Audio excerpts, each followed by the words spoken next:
Tirupati deputy mayor ఎన్నిక ఉద్రిక్తతకు దారితీసింది. Deputy mayor ఎన్నికల్లో విజయం కోసం కూటమి పార్టీలు పట్టు నిలుపుకునేందుకు వైసీపీ సర్వశక్తులు ఒడ్డుతున్నాయి.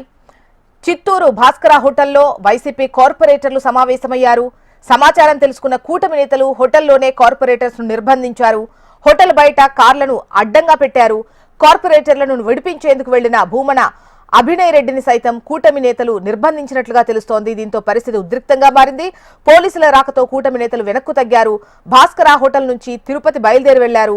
భూమన అభియాన్ రెడ్డి అలిపిరి పోలీస్ స్టేషన్ కు చేరుకున్నారు. అక్రమ నిర్బంధంలో ఉన్న రాజేష్ ను విడిచిపెట్టాలని పోలీసులతో వాదనకు దిగినట్లుగా తెలుస్తోంది. డీటెయిల్స్ మనకు రామ్ అందిస్తారు.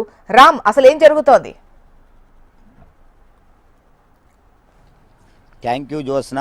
తిరుపతికి సంబంధించినటువంటి కార్పొరేషన్ ఎన్నికలు ఇవాళ సజావుగా కూడా జరగటానికి ఒకవైపు ఎన్నికల అధికారులు కావచ్చు, అదేవిధంగా రెవెన్యూ అధికారులు ప్రతి ఒక్కరూ కూడా కసరత్తు చేసినటువంటి పరిస్థితి కనపడుతుంది. ప్రస్తుతం మనం ఎన్నికలు నిర్వహించేటువంటి ప్రాంతం ఏదైతే ఉందో ఎస్వి యూనివర్సిటీ సెనేట్ హాల్కి సంబంధించినటువంటి ప్రాంతంలో ఉన్నాము.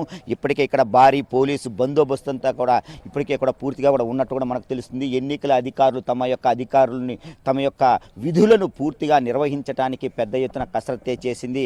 అయితే ఈ యొక్క దాదాపు 50 డివిజన్లకు సంబంధించి కార్పొరేషన్కు సంబంధించినటువంటి ఎన్నికలు మరొక గంటలో కూడా ప్రారంభం కానున్నాయి.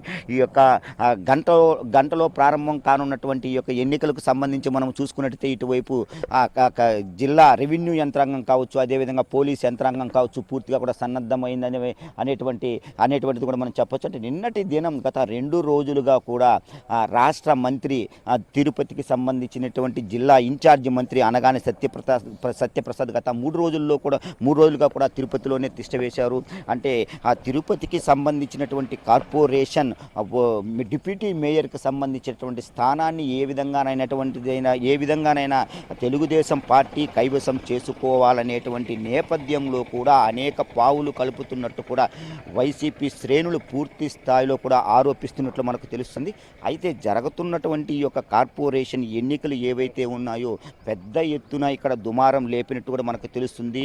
వైసీపీ కార్పొరేషన్కు సంబంధించినటువంటి కార్పొరేషన్ మెంబర్స్ ఎవరైతే ఉన్నారో కార్పొరేటర్లందరినీ కూడా 2 రోజుల క్రితం నుంచి కూడా తిరుపతిలో లేకుండా కూడా బయట ప్రాంతాలకు పంపించేటువంటి ఏర్పాట్లలో కూడా టీడీపీ ఉందనేటువంటిది వైఎస్ఆర్ కాంగ్రెస్ పార్టీ పెద్ద ఎత్తున ఆరోపిస్తున్నటువంటి పరిస్థితి కనపడుతుంది. ఈ నేపథ్యంలో మనం చూసుకున్నట్టయితే నిన్నటి దినం ఈ యొక్క చిత్తూరుకు సంబంధించినటువంటి ఒక హోటల్లో మనం చూసుకున్నట్టయితే భాస్కర్ అనేటువంటి హోటల్లో కూడా ఈ యొక్క వైసీపీ కార్పొరేటర్స్ అందరినీ కూడా పూర్తి స్థాయిలో అక్కడ నిర్బంధించారు.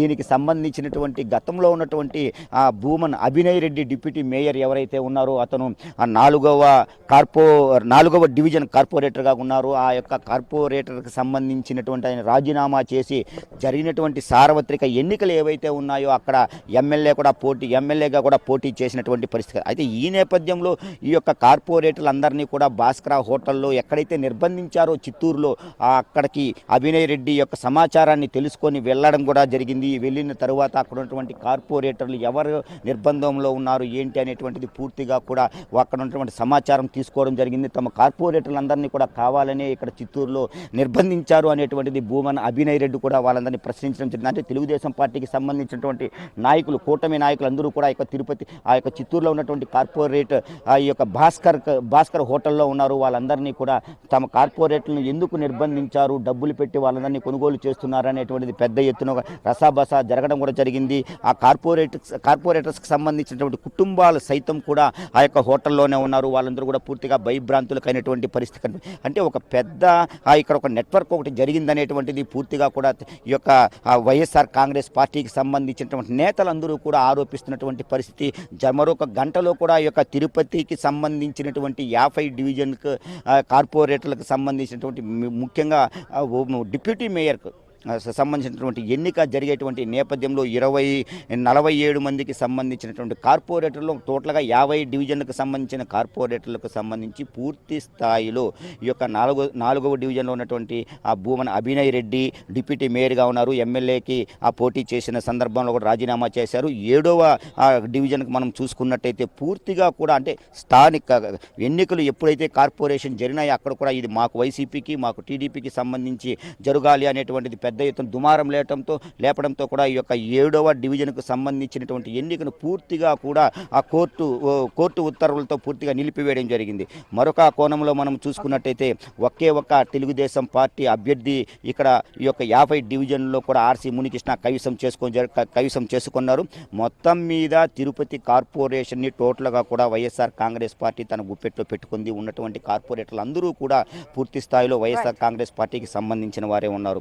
మరొక డివిజన్లో మనం చూసుకున్నట్టయితే ఆ నాయక్ అనేటువంటి ఒక వ్యక్తి చనిపోవడం జరిగింది. ఆ యొక్క స్థానం కూడా పూర్తిగా కూడా వైఎస్ఆర్ కాంగ్రెస్ పార్టీకి సంబంధించిన కార్పొరేటర్ చనిపోవడంతో అది పూర్తిగా కూడా ఖాళీ అయింది. అంటే మొత్తం మీద ఈ యొక్క కార్పొరేషన్కి సంబంధించినటువంటి డిప్యూటీ మేయర్ స్థానానికి పూర్తిగా కూడా ఈ యొక్క ఎన్నికలు మరొక గంటలో కూడా నిర్వహించనున్నారు. దీనికి సంబంధించి 25 మంది కార్పొరేటర్లు ఇప్పటికి వైఎస్ఆర్ కాంగ్రెస్ పార్టీకి సంబంధించి ఉన్నారు. మరో కోణంలో మనం చూసుకున్నట్లయితే కేవలం 22 మెంబర్స్ మట్టుకే కార్పొరేటర్లు మట్టుకే ఈ యొక్క టీడీపీకి ఉన్నారు. మొత్తం మీద మరొక గంటలో కూడా ఈ యొక్క భవితవ్యం తేలనట్లు తెలుస్తుంది మనకు ఝాన్సీ.